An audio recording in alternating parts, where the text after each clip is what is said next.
আরে ভাই টাকার মধ্যে বরকত আছে কিনা, টাকা হালাল কিনা, এইটা ঈমানওয়ালা বুঝে, বেঈমান সেটা বোঝে না। সে মনে করে কি হইছে, কয় টাকা পাইছে, আমি তো বহুত কামাইছি, 1000 কোটি টাকার মালিক হয়ে গেছে। আল্লাহ বলেন লা ইয়াগুররুন্নাকা তাকাল্লুবুল লাযীনা কাফারু ফিল বিলাদ মাতাউন কলিলুন সুম্মা মাওয়াহুম জাহান্নাম ওয়া বিসাল মিহাদ। আল্লাহ বলেন ইহুদি খ্রিস্টানদের 1000 কোটি টাকার সম্পদ, উঁচু উঁচু বিল্ডিং, শক্তির বাহাদুরি, ব্যাংক ব্যালেন্স দেখে দুঃখার মধ্যে পড়ো না, ওরা কত সম্পদ পায় গেছে। বলেন মাতাউন কলিল, এইগুলি অতি নগণ্য, অতি সামান্য। কি বলেন 1000 কোটি টাকার সম্পদ, কোটি কোটি ডলারের মালিক, আল্লাহ বলেন মাতাউন কলিল, এইগুলি অতি নগণ্য। আল্লাহর বান্দা, তুমি দৈনিক আল্লাহর কুদরতি পায়ে 5 বার সেজদা করতেছো, তুমি কি খবর রাখো তোমার একটা সেজদার দাম কত? তুমি খবর রাখো? রাসূল বলেন সিজদাতুন ওয়াহিদাতুন খায়রুম মিনাদ দুনিয়া ওয়া মা ফিহা।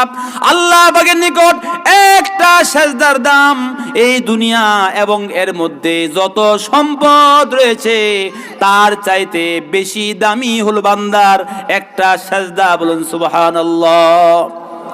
আমাদের দেশে কেউ চাকরি করে 1000 টাকার চেয়ে লুজ কামাইতেছে, তার আমরা ভাগ্যবান মনে করবো না? কিন্তু আর এক বান্দা সে চাকরি করে, তাকে একটা ব্যাংকের চেক দেওয়া হয় যার মধ্যে লেখা আছে 1000 কোটি টাকা। 1000 কোটি টাকার একটা চেক কি এই আপনার নেমতপুর বাজারে ভাঙাতে পারবেন? পারবেন না, কারণ এটা অনেক দামি জিনিস। আল্লাহ বলে বান্দা, তুমি যে সেজদা করতেছো এই সেজদার মূল্য পৃথিবীর কোন ব্যাংকে ভাঙাইতে পারবে না। আমার ফেরেশতা লিখতেছে সেজদা জয়দা করতেছো, লিখতেছে গুনাহ জয়দা করতেছো, সেটাও লিখতেছে। সেজদার মূল্য কি? একটা সেজদার মূল্য সারা পৃথিবীর সমস্ত সম্পদ, সমস্ত জায়গা, সমস্ত বিল্ডিং, সমস্ত সোনা রূপা, ব্যাংক ব্যালেন্স সব কিছু এক পাল্লায় রাখলে বান্দার একটা সেজদার সমান দাম হবে না। আর বিপরীতে একটা কবিরা গুনাহ করলে কমপক্ষে 7000 বছর জাহান্নামের আগুনে পড়তে হবে। মুসলমান কবিরা গুনাহ করতেই পারে না, অথচ আমরা ডুবে আছি কবিরা গুনাহের মধ্যে। কাজেই গুনাহ জয়টা করি। আল্লাহর ফেরেশতা, বাম কাজের ফেরেশতা লিখতেছে কিয়ামতের দিন ওজন হবে, নেকির পাল্লায় গুনাহের পাল্লা ওজন হবে, কার নেকি কত আছে ওই দিন বুঝবেন যুবক। যৌবনের মূল্যবান সময় তুমি কোন কাতায় কোন জায়গায় ব্যয় করেছো ওই দিন বুঝবে। মুরব্বী বাবারা, জীবনের কত সময় নষ্ট করেছেন টিভির সম্মুখে বসে, সার দোকানে বসে, এই যে তাকায় আছেন, এই যুবতী মেয়ে সামনে আসতেছে, টেলিভিশনের পর্দায় আসে কিনা বলেন? এইটি দেখে হালাল না হারাম? হারাম। হালাল না হারাম? কেউ যদি মনে করে যে আমি তো একটু চা খাইতে আসতে দেখতেছি আমার জন্য জায়েজ, ঈমান চলে যাবে। ইসলামে স্বীকৃত কোন হারামকে কেউ হালাল মনে করলে ঈমান চলে যায়। আর মনে করে এটা কবিরা গুনাহ, তাহলে সার দোকানে যাওয়া যাবে না, যত কষ্ট হোক না কেন। সার দোকানে যেখানে টেলিভিশন আছে ওখানে যাওয়া যাবে না, খাওয়া যাবে না, চা খাওয়া যাবে না।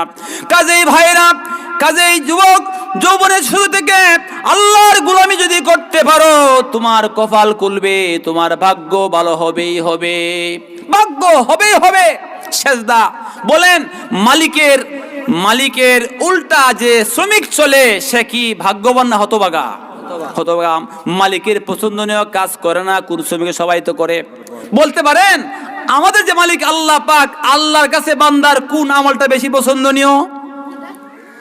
সবাই জানেন কোন আমল? নামাজ। আলহামদুলিল্লাহ, নামাজ। রাসূল বলেন আল্লাহ তাআলা আল্লাহর বান্দা বান্দিকে সবচেয়ে বেশি পছন্দ করেন এই অবস্থায় দেখতে, বান্দা যখন সেজদার মধ্যে পড়ে থাকে। বলুন সুবহানাল্লাহ। আমরা নামাজ দাঁড়াই, বান্দা যখন নামাজ দাঁড়াই, যতক্ষণ পর্যন্ত বান্দা নামাজ পড়ে শরীরের গুনাহগুলি গাছের পাতার মতো জড়িয়া জড়িয়া পড়ে। এই আমল শুনছেন? তারপরে নামাজ তাড়াহুড়া করি। বান্দা যখন রুকু করে আল্লাহ পাক তার শরীরের ওজন বরাবর স্বর্ণ সদকা করা সব দিয়ে দেন। বান্দা যখন সাজদা করে তখন আল্লাহ পাক তা দুনিয়ার সমস্ত মানুষের সংখ্যা পরিবার বরাবর নিকে আল্লাহ পাক তার আমল নামাই দিয়া দেন, আল্লাহ পাক দিয়া দেন।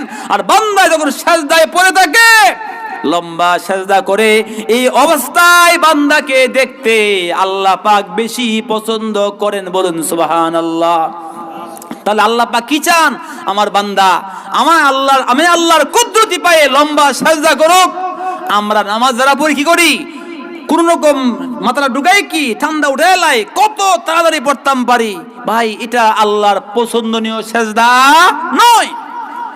পছন্দের সাজদা হলো লম্বা সাজদা করা, তৃপ্তি সহকারে মহব্বত নিয়ে আল্লাহর কুদরতি পায়ে সাজদা করা। সাজদা দিছি আল্লাহ, তুমি আমাকে তৌফিক দান করেছো তোমার কুদরতি পায়ে সাজদা করার। এই একটা সাজদার মূল্য সারা দুনিয়ার সমস্ত সম্পদের চাইতে বেশি উত্তম। আল্লাহ এমন একটা সাজদা করার তৌফিক বহু যুবকের হয় নাই, বহু বৃদ্ধের হয় নাই, বহু সাজদাওয়ালা আছে এখনো আল্লাহর কুদরতি পায়ে সাজদা করতে পারে না। আল্লাহ তুমি দয়া করে আমাকে তৌফিক দিয়েছো, লম্বা সাজদা করেন। আল্লাহ পাক তাড়াতাড়ি খুশি হবেন। আল্লাহকে খুশি করতে পারলে আপনার কপাল খুলবে, আপনার কপাল ভালো হবেই হবে। বলছিলাম আসমানে প্রত্যেক বান্দার জন্য কয়টা দরজা খোলা? দুইটা দরজা খোলা। এক দরজা দিয়ে বান্দার আমল আসমানে উঠে, আর এক দরজা দিয়ে বান্দার রিজিক আসমান থেকে নামে। আমাদের সমাজের মধ্যে মাস্টার সাহেবরা পরীক্ষা নেন কিনা বলেন? একবার খাতা হাত দিয়ে নিয়ে নেন, আর একবার রেজাল্টটা ফেরত দেন, ঠিক কিনা বলুন? যেই ছাত্র খাতার মধ্যে ভালো লেখে তার রেজাল্ট কি ভালো আসবে না মন্দ আসবে? ভালো আসবে।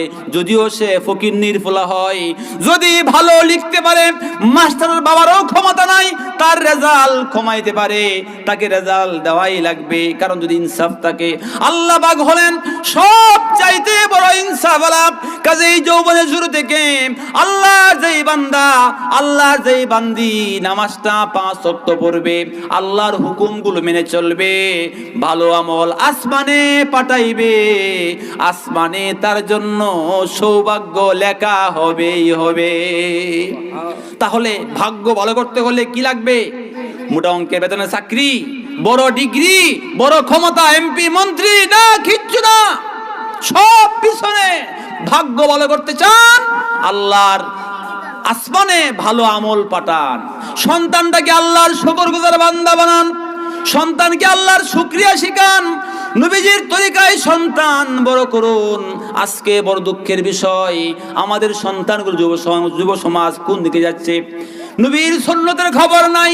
রাসূল বলেন, আদিবু আউলাদুকুম আলা সালাসি খিসাল হুব্বি নাবিয়িকুম ওয়া হুব্বি আলি বাইতিহি ওয়া তিলাওয়াতিল কুরআন।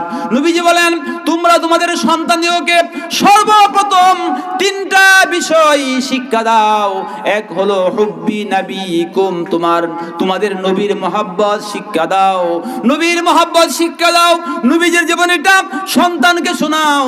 রাসূল করিম সাল্লাল্লাহু আলাইহি সাল্লাম সারা জীবন কারোর সঙ্গে ঝগড়া করেন নাই, ব্যক্তিগত কারণে বাল্যকালে কারোর সঙ্গে ঝগড়া করেন নাই, কাউকে গালি দেন নাই। সন্তানকে বলো, বাবা তোমার নবী, আমাদের নবী শিশুকালে কারোর সঙ্গে ঝগড়া করেন নাই, কাউকে গালি দেন নাই, তুমিও গালি দিবা না, কাউকে কষ্ট দেন নাই, কষ্ট দিবা না, মানুষের কল্যাণ করবা, এই কথা শিক্ষা দাও। নবীজির পোশাকের মতো সন্তানকে পোশাক পরাও। নবীজি যেইভাবে চুল কাটছেন সেইভাবে চুল কাটো।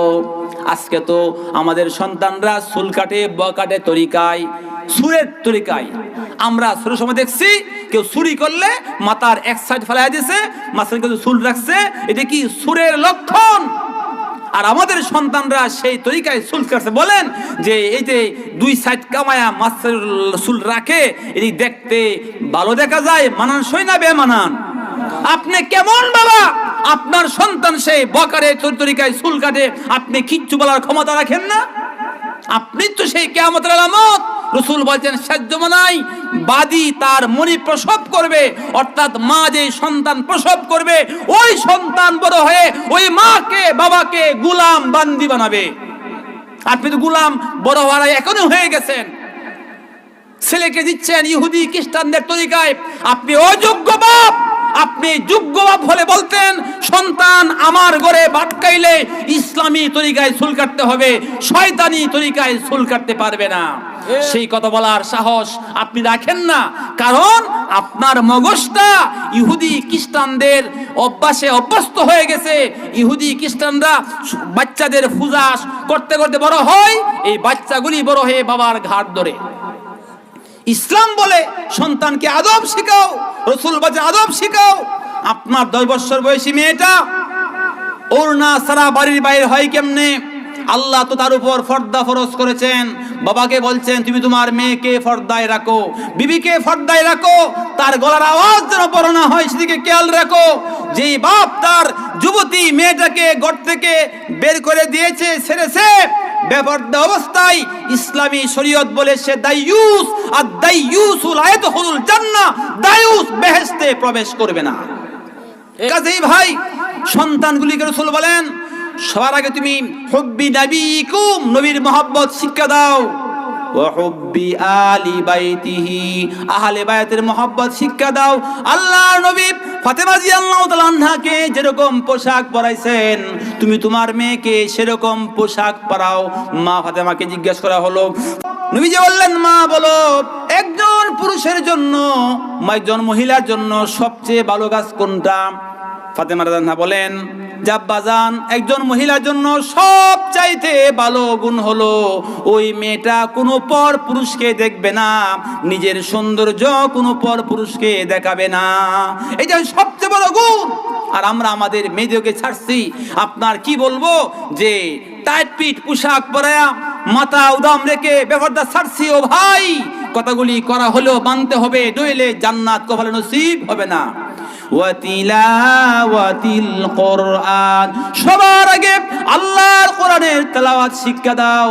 যদি কোরআনের তেলাওয়াত শিখাতে পারো তোমার সন্তানের কপাল খুলবেই করবে, কারণ দুনিয়ার মধ্যে আল্লাহর রহমতের একটা খনি আছে, এই খনির সম্পদের নাম হচ্ছে আল্লাহর কোরআন, কোরআনে কারিমের তেলাওয়াত, কোরআনে কারিমের তেলাওয়াত।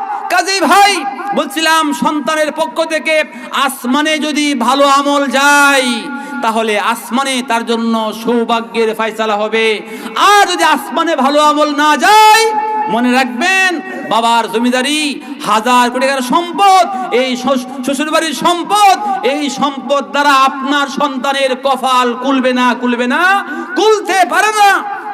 কাজী যদি চান আমার সন্তানের কপাল ভালো হোক, আমার সন্তানের ভবিষ্যৎ ভালো হোক, তাহলে অবশ্যই সন্তানকে আদব শিক্ষা দেওয়া লাগবে। আদব শেখাতে পারলে যদি জমিন থেকে ভালো আসমানে যায়, আসমান থেকে আপনার জন্য সৌভাগ্য আসবে। আলহামদুলিল্লাহ চলে আসছেন, শেষ করে দিচ্ছি যে আমরা কামাই রোজগার করি, হ্যাঁ কামাই করতে হবে, শুধুমাত্র তাসবিহ না। আল্লাহ বলেন ফাইযা কুদিয়াতিস সালাতু ফান্তাশিরু ফিল আরদি ওয়াবতাগু মিন ফাদলিল্লাহ ওয়াযকুরুল্লাহা কাসীরান লাআল্লাকুম তুফলিহুন। আল্লাহ পাক বলেন যখন তোমার নামাজ শেষ হয়ে যায় ফান্তাশিরু ফিল আরদ, নামাজ পড়ার পরে তুমি খেতে যাও, দোকানে যাও, জমিনে বিচরণ করো, ওয়াবতাগু মিন ফাদলিল্লাহ, আল্লাহর অনুগ্রহ তালাশ করার জন্য বান্দা তুমি যে হালাল কামাই করতেছো এইগুলি আল্লাহর অনুগ্রহ। যদি নামাজটা পড়িয়া খেতে যাও, সারা দিন খেতে যে কাজ করবে তোমার আমল নামায় ফরজ বন্দেগীর সব লেখা, বলুন সুবহানাল্লাহ। একজন ধনী মানুষ ফরজ নামাজ পড়ে জোহর পর্যন্ত যদি সে তাসবিহ তাহলিল নফল নামাজ নিয়ে ব্যস্ত থাকে, জোহর থেকে আসর পর্যন্ত নামাজ পড়ে নফল রোজা রাখে, যে সওয়াব পাবে তার চাইতে অনেক গুণ বেশি সওয়াব পাবে তুমি নামাজ পড়ে খেতে গেলে, রিকশা চালাইলে, কাজ করলে। আল্লাহ বলেন নামাজ শেষ হওয়ার পরে খেতে যাও, জমিনে যাও, মাঠে বিচরণ করো, ওয়াযকুরুল্লাহা কাসীরান লাআল্লাকুম তুফলিহুন, আর বেশি বেশি আল্লাহর জিকির করো, তাহলেই তোমার জীবন সফল হয়ে যাবে। কামাই